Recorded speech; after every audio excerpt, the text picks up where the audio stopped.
알아두면 쓸모있는 신박한 법학 지식 알쓸신법 법률사무소 제2 대표 변호사 박주희 변호사 나오셨습니다. 안녕하십니까? 안녕하세요. 네, 바로 얘기 한번 여쭤보겠습니다.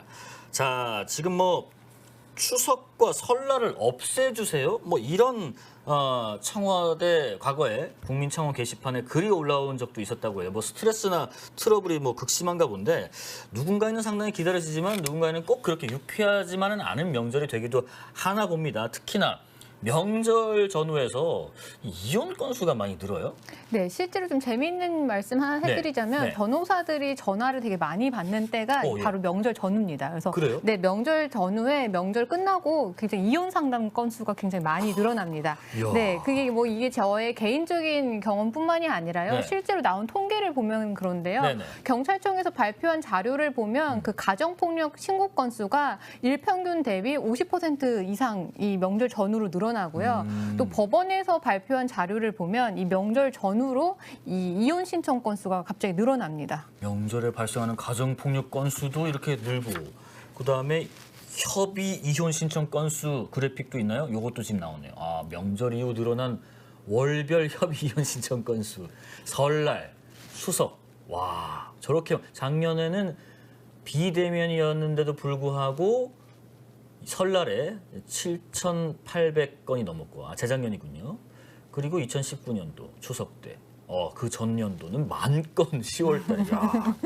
자, 그러면 원인도 이제 많이 들으시잖아요. 네. 이런 뭐 가정폭력 대부분은 뭐 부부 갈등이 많을 것 같은데 갈등의 원인은 주로 뭡니까? 뭐 사실은 뭐 하나로 뽑을 수는 없죠. 네. 다양한 원인이 있겠지만 가장 큰 원인은 이런 명절을 준비하면서 발생하는 스트레스 때문인 것 같습니다. 예. 뭐 차례 음식을 준비를 해야 되고 또 손님을 맞이해야 되고 하다 보니까 그 과정에서 이제 여성분들 같은 경우는 뭐 신체적이나 아니면 정신적으로 이제 스트레스를 받을 수밖에 없고 네. 또 하나는 이제 명절에 이제 안 모이던 친척들끼리 모이다 보니까 원래는 화목해야 되는데 오히려 그 안에서 뭐 지적을 한다거나 험담을 한다거나 아니면 서로 비교를 한다거나 이러면서 발생하는 또 스트레스가 만만치가 않거든요. 네, 그래서 네. 오히려 행복해야 될 자리인데 이 뭐 오랜만에 친척을 만나면서 이 갈등이 오히려 발생을 하게 되는 거죠. 네.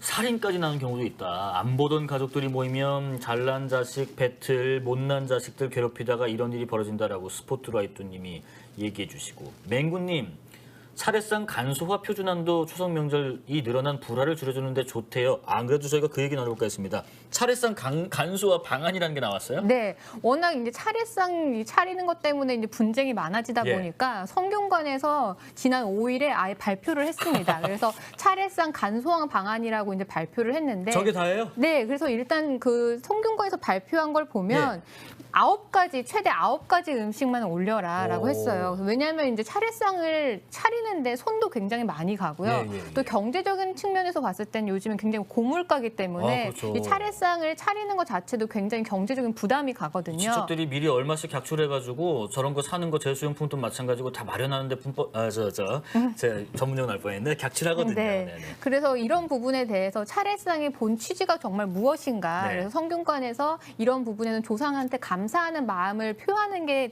그게 다한 거지. 거기에 무슨 음식을 올리느냐는 크게 중요한 게 아니다라고 이렇게 발표를 했고요. 더 유념하셔야 되는 것 중에 하나는 이제 차례상을 준비하는 여성들이 가장 힘든 게 전 부치거나 네. 튀김 요리하는 거거든요. 굉장히 여기 기름 엄청 튀고 막 네. 디고 화상 있고 막 그래요. 준비 과정도 어렵고 네. 또 준비하는 비용도 거기서 만만치가 만들고 있으면 않은데 얌체같이 계속 와서 먹어요. 그럼 계속 그만큼 또 해야 되고. 죄송합니다. 말이 많았습니다. 네, 그런데 이제 성균관에서 발표한 거는 옛 문헌을 보면 오히려 차례상에 기름진 걸 올리는 게 예가 아니다라는 기록이 남아있다라고 해요. 그래서 오히려 전이나 아니면 튀김 요리를 올리지 않는 게 오히려 차례상의 취지에 맞다라고 발표를 했기 때문에 네네. 이번에 준비를 하시면서 굳이 뭐 전을 부치거나 아니면 뭐 기름진 요리를 안 하셔도 될 것 같습니다.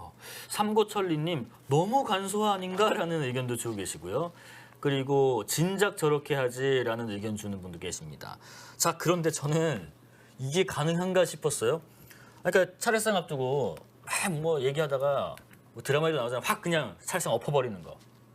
근데 차례상을 뒤엎었는데도 처벌을 받을 수가 있다고요? 네, 맞습니다. 차례상을 뒤엎는 행위는 단순히 도의적으로 잘못된 행위가 아니라 예. 범죄입니다. 우리나라 형법에 어떠한 죄목이 있냐면요. 네네.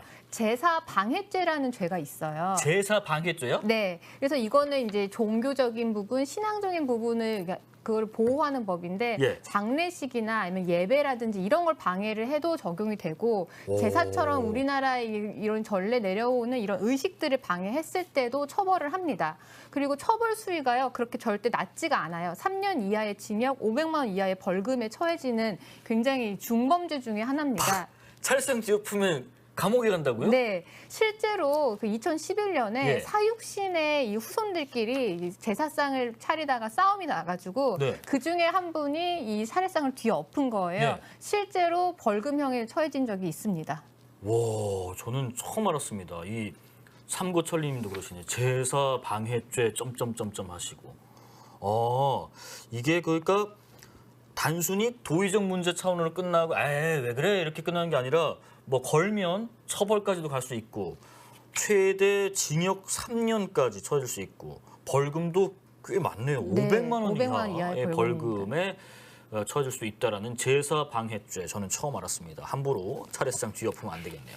자 그리고 우리 사실 모이면 제사 지낼 거 다 지내고 덕담하고 뭐 저녁 되면 이렇게 또 딱히 뭐 할 게 없을 수 있어요. 그러면 이제 또 뭐 한잔 하다가 뭐 그림이나 좀 맞추자. 네. 그래가지고 이제 뭐 우리 화투도 좀 치고 하는데 뭐 이거 그렇다고 뭐 점당 뭐 막 하지 않고 뭐 점당 뭐 100원 뭐 그냥 작게 뭐 그렇게 하기도 하는데 자 그러면 어디까지가 침묵이고 어디 선을 넘어서면 이게 도박이 될 수가 있는가 이런 것도 좀 궁금합니다. 네, 뭐 보시는 분 중에서는 네. 이 가족 간에 화투 친 게 뭘 이걸 가지고 도박을 운운하느냐라고 그러니까요. 말씀하실 네. 수가 있는데 네. 일단 형법상 도박죄에서 도박의 의미는요 우연성에 기대서 이 재물을 얻고 잃는 이 승패를 좌우하는 게 바로 도박죄입니다. 그래서 화투라든지 윷놀이라든지 이것도 사실은 엄격하게 말하면 도박에 해당이 되고요. 근데 지금도 나오잖아요. 형법 246조에 다만 네. 일시오락 정도에 불과한 경우는 예외로 한다. 그럼 일시오락 정도는 뭔가? 네, 맞습니다. 예. 그래서 일시오락은 이제 예외를 하는데,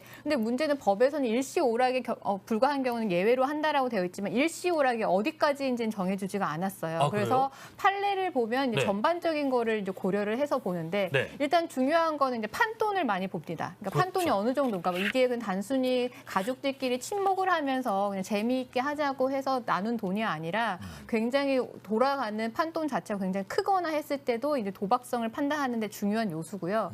그리고 또 이루어진 시간이죠.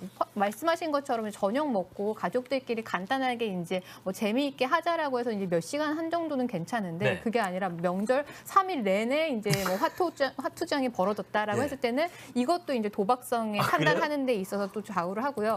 또 이 판돈 대비 이 사람의 거기에 참여한 사람의 경제적인 이득, 경제적인 수입도 봅니다. 뭐 예전에 실제로 판례 중에 네. 그 무직이라서 나라에서 나오는 9만 원, 월 9만 원으로 생활하시는 분이 판돈 몇백 원 가지고 활용을 한 거에 대해서 이것도 실질적으로 도박성에 해당이 된다라고 해서 처벌한 사례가 있거든요. 왜냐하면 이 판돈이라는 거는 사실 상대적인 부분이니까. 예. 네, 그리고 또 그 사람의 참여한 사람의 전과도 봅니다. 그래서 만약에 도박죄로 처벌을 받은 경력이 있는데 전력이 있는데 또 그렇게 뭐 화투를 쳤는데 뭐 점당 설사 50원이라고 하더라도 예. 그런 전력이 있는 사람이 또 돈을 걸고 뭔가 이런 내기를 했다라고 했을 때는 도박죄라고 판단할 가능성이 굉장히 높습니다. 그래서 전반적인 거 판돈이라든지 예. 이루어진 뭐 시간이라든지 뭐 전력이라든지 경제적인 수입이라든지 이런 부분을 전반적으로 고려를 해서 이게 일시오락에 불과한 것인지 아니면 그걸 넘는 행위인지 그렇게 판단을 하고 있습니다. 그럼 만약에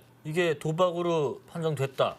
명절 때 화투 치다가 그러면 처벌 수위는 어느 정도까지 가요? 도박죄는 일단 1,000만 원 이하의 벌금에 처해지고요. 근데 이제 상습으로 하시는 분들이 있을 거예요. 네. 그런 분들 같은 경우는 3년 이하의 징역까지 또 가중 처벌이 됩니다. 고스톱 그림 맞추기는 2번 해봤는데 점수 내는 건 못 배웠어요. 썬천사님 하시고 다른 건 못해도 저건 잘할 수 있다. 이수진이. 아니 과하시면 이거 도박이 될 수 있다니까요. 그리고 아까 말씀하신 게 금액이 뭐 10,000원이라고 처벌을 안 받는 게 아니고 이 얼마나 이 벌고 전력이 있고 그 상황이 어땠는지에 따라서 다 다를 수 있다. 아무리 뭐 돈이 뭐 크게 돌아가지 않더라도 처벌받을 가능성이 없는 건 아니다. 뭐 이런 말씀도 해주셨습니다. 앞서 그 차례상을 뒤엎었을 때 처벌받는 것도 저는 생소했지만은 요즘에 그 아이들하고 뭐 대가족들 모이면 막 이렇게 시끌벅적하고 막 사실 예전에는 뭐 명절 때 그 네. 왁자지껄한 그런 오랜만에 사람 사는 소리가 들리네 했는데 요새는 또 꼭 그렇진 않던데 너무 시끄럽게 명절 기간에 가족들이 놀면 배상을 해야 될 수도 있다고 손해배상을? 네, 뭐 예전에는 이제 명절이니까 이제 사람들이 모이면 시끄러울 수 있지라고 해서 양해해 주시는 분들도 있었지만 그러니까요. 양해해 주는 게 감사한 거지 원칙적으로 따지면은 명절이든 평소든 구별하지 않고 사실 이웃 주민한테 피해를 끼치는 건 사실은 좀 지양을 해야 되죠. 그래서 층간소음 분쟁이 안 그래도 굉장히 많아지고 있는데 네네. 이 층간소음이 어느 정도에 이르러야지 층간소음인지에 대해서는 환경부가 발표한 자료가 있어요. 지금도 나오고 있지만 예. 뭐 주간 같은 경우는 1분간 43데시벨을 초과를 했을 때 그리고 야간인 경우에는 1분간 38데시벨이 넘었을 때 이제 층간 소음이 발생했다라고 하는데 네. 일단 층간 소음이 발생을 했을 때 이거 가지고 서로 이제 법적인 분쟁이 들어가는데 네. 과연 손해배상을 얼마로 이제 배상을 해야 되는지가 굉장히 좀 민감할 때가 있어요. 예민할 때가 있어요. 네. 그래서 환경부에서는 아예 층간 소음 판정 기준뿐만이 아니라 그 정도와 기간을 고려해서 상대방에게 배상을 해야 되는 배상의 기준까지 마련이 되어 있거든요. 네네. 근데 배상의 기준을 보면은 1인당 52만 최소 52만 원에서 최대 거의 115만 원까지 배상금을 물도록 되어 있기 때문에 네. 명절이니까 이 정도는 괜찮겠지라고 생각을 하시는 것보다 반대로 명절이니까 주변 사람들이 편하게 쉬게 했으면 좋겠다 이런 마음가짐으로 좀 조심을 하셨으면 좋겠습니다. 명절 때 가족들끼리 왁자지껄 쿵쾅쿵쾅거리다가는 손해배상 소송에 당할 수도 있고요. 아드리아님, 한국의 명절은 스트레스지. 뭐 꼭 그렇다기보다 이런 일이 왕왕 있으니까 법적으로 이렇게 대처하시면 좋을 것 같다라는 팁을 알려드리고 있고요. 그리고 이제 아까도 저 최영일 평론가하고 한번 봤지만은 내일 같은 경우에는 서울에서 부산까지 아침에 출발해도 9시간 20분 걸려요. 그러면 한 명이 운전하기 좀 피곤하거든요. 그러면 이제 그냥 뭐 예를 들어서 뭐 좀 나이가 있으신 아버지 또 어머니 뭐 그다음에 자식들 이렇게 타면 돌아가면서 운전하기도 한단 말이에요. 그러면 만약에 그러다가 사고가 났다. 아빠 차인데 뭐 딸이 대신 운전하다가 사고 났다. 가족이니까 괜찮죠? 애초에 예. 이제 내가 가입한 자동차 보험에 예. 이 운전자의 가족이 들어가 있으면은 가족이 운전을 하더라도 사고가 나도 이제 보장을 받을 수가 있는데 그게 아니라 애초에 그러니까 가족 한정 특약이라고 해서 가족을 추가를 할 수가 있어요 운전자에. 아, 예. 근데 만약에 그렇게 하지 않았는데 만약에 가족한테 운전대를 넘겨줬는데 사고가 났다 했을 때는 사실 보험의 보장을 받을 수는 없거든요. 그런데 이제 운전하시는 분 입장에서는 내가 매일 가족과 함께 나의 차를 운전하는 건 아닌데 딱 이렇게 명절 때만 그 급하게 서로 교대를 하면서 운전할 필요가 있을 수도 있잖아요. 그렇죠, 그렇죠. 그런 경우에는 이제 짧은 기간 동안만 운전자 범위를 확대하는 단기 운전자 특약을 좀 가입을 하시면 좋을 것 같아요. 요 기간 동안 잠깐만. 그래서 뭐 하는 거. 예를 들면 네. 휴가 기간 동안만 뭐 가입을 하실 수 있거나 아니면 명절에 이제 귀성길이나 귀향길에만 한다거나 가입한다거나 하실 수가 있는데 네. 다만 유념하셔야 될 게 뭐냐면 보험을 가입을 했을 때 보험의 효력이 발생하는 거는 보험 가입한 다음 날 0시부터입니다. 그래서 운전해야 되는 당일날 가입을 하시면 그날 사고가 발생했을 때는 보험의 보장을 받지를 못하고요. 최소 하루 전에 이런 특약을 가입을 하셔야지 운전하시는 당일에 사고를 나셔도 이 보험의 혜택을 받으실 수가 있습니다. 중요한 포인트입니다. 자, 이거 했으니까 이제 출발 네가 해 이렇게 안 되고요. 전날 하셔야 됩니다. 0시 지나야 된대요. 관련 댓글 몇 개 읽고 마무리를 해보겠습니다. 맹구님, 사회가 발전할수록 인간미는 사라지고 애휴하시고, 테리킴님, 서로 칭찬해주자 하시고, 이스지님, 송편 만드는 것도 같이 하면 재미나는데 하시고요. 자, 그리고 맨날 싸우다가 갑자기 손 내밀면 이거는 다른 내용이 계시군요. 알겠습니다. 자, 명절 때 혹시 어디 가십니까? 네, 저도 저희 시댁과 네. 저희 친정을 갑니다. 네. 멀리 계신가요? 그렇진 않습니다. 네. 가까운 데 계시군요. 여러분들 다 이제 뭐 슬슬 4시가 됐으니까 조금 빨리 퇴근을 시켜주는 회사도 있을 것이고 명절 때 뭐 미처 피치모사 사정 때문에 못 가시는 분도 계실 거예요. 어떤 식으로든 우리가 상당히 태풍과 집중호우 때문에 좀 여러 가지 어려움을 겪었습니다만은 경제도 어렵고 귀성길 혹은 명절 연휴만큼은 오랜만에 좀 여유 있게 최대한 그렇게 지내시면 좋겠다는 바람을 가지고 오늘 같이 인사드리고요. 다음 주 월요일 연휴까지 잘 쉬시고 화요일에 오후 3시에 더 용감하게 돌아오겠습니다. 법률사무소 제2대표로서 박주희 변호사 함께했고요. 저희 같이 인사드리겠습니다. 고생하셨습니다. 네, 고생하셨습니다. 고맙습니다. 감사합니다.